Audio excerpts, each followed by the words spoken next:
More on the lingering war and its spiraling effects. I'm joined now from London by a lecturer of politics and international relations with the Liverpool Hope University, Dr. Bola Adediran.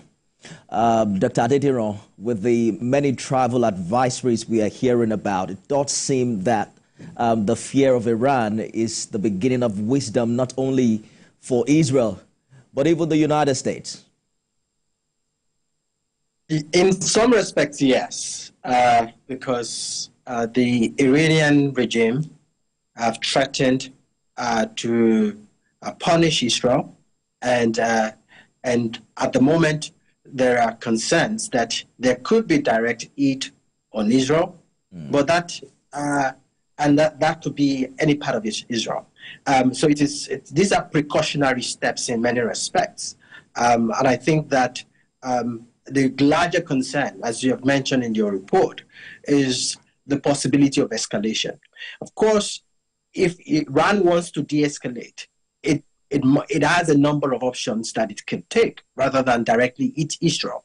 It could, for example, use cyber attacks, which it's done successfully to some degree in the past. It could use any of its proxies, as you have mentioned, Bola, the Houthi rebels in Yemen. It could use some of the militias in Iraq to launch attacks against Israel, which it's also done previously. So this is a question of whether Iran wants to de-escalate or it wants to escalate.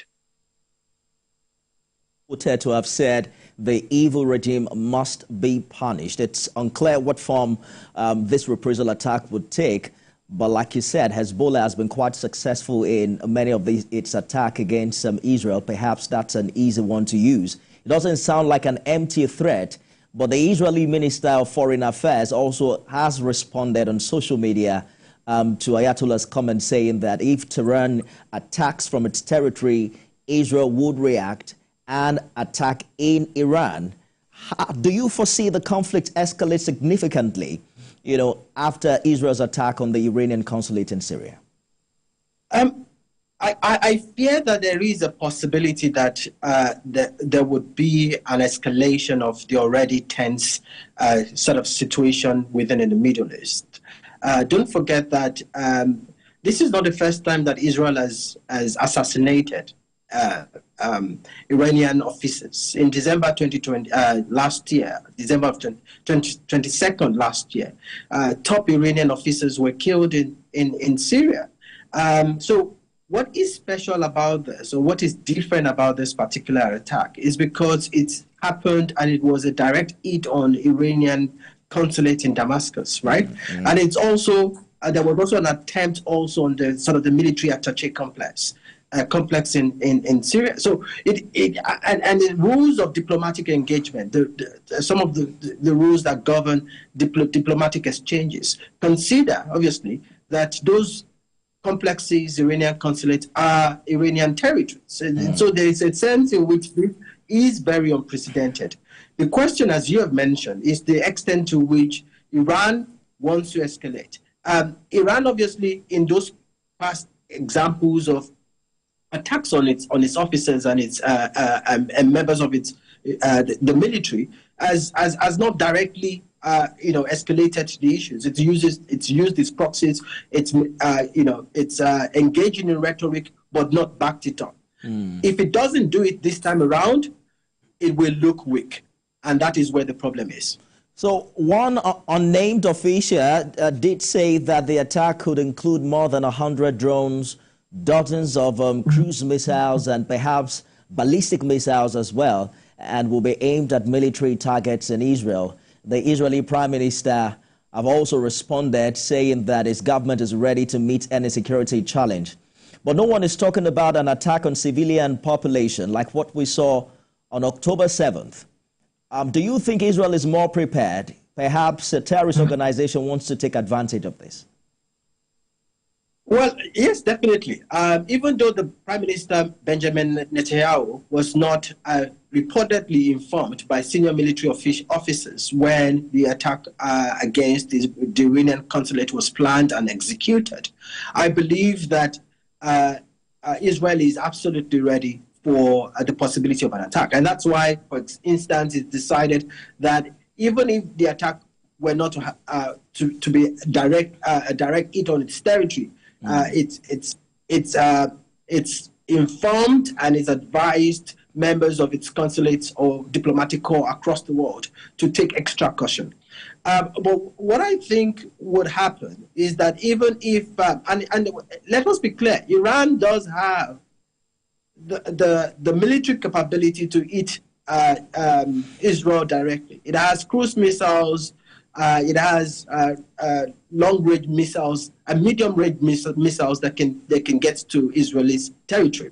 But Israel also has the defense capacity, including the Iron Dome, to be able to withstand some of those things and to minimize the effects and the damage that Iranian attacks will cause. So it's really a game of chicken and it's almost like a Mexican standoff, trying to see who will blink first. But Iran also, let me mention this, Iran also has to be very cautious because the U.S. has mentioned very clearly that it's going to give Iran ironclad support. And Iran knows that its situation is very precarious. If it attacks Israel directly, Israel will respond. And if Israel responds alongside the U.S., the Iranian regime will feel it. Just the same way that when Iran attacked Pakistan earlier in the year, Pakistan responded, and Iran was almost sort of embarrassed by the precision of Pakistani attacks on its territory.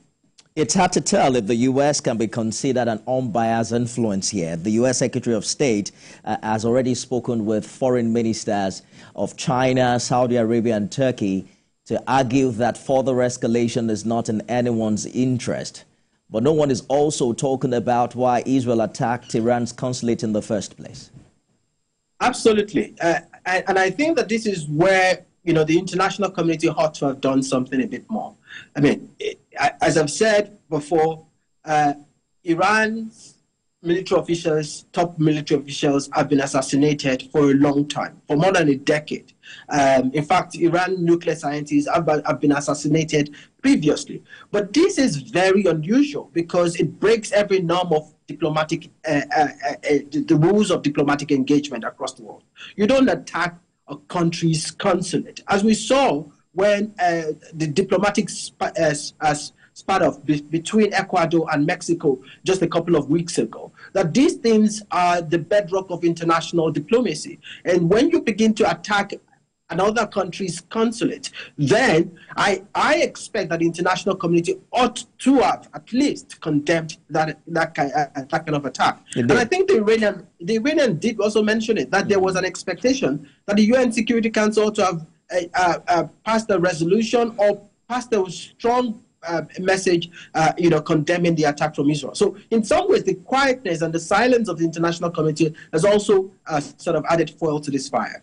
Indeed, and there's a lot of assurance for Israel that the U.S. president is saying it will stand by it against any attack from Iran. But how do you respond to analysts who have said Iran doesn't have the military capability for a significant confrontation? Do you think there's a sense to which Iran's capacity and its affiliates has been underestimated here? Well, Iran has shown in recent months and years that perhaps there is the weakness with the regime.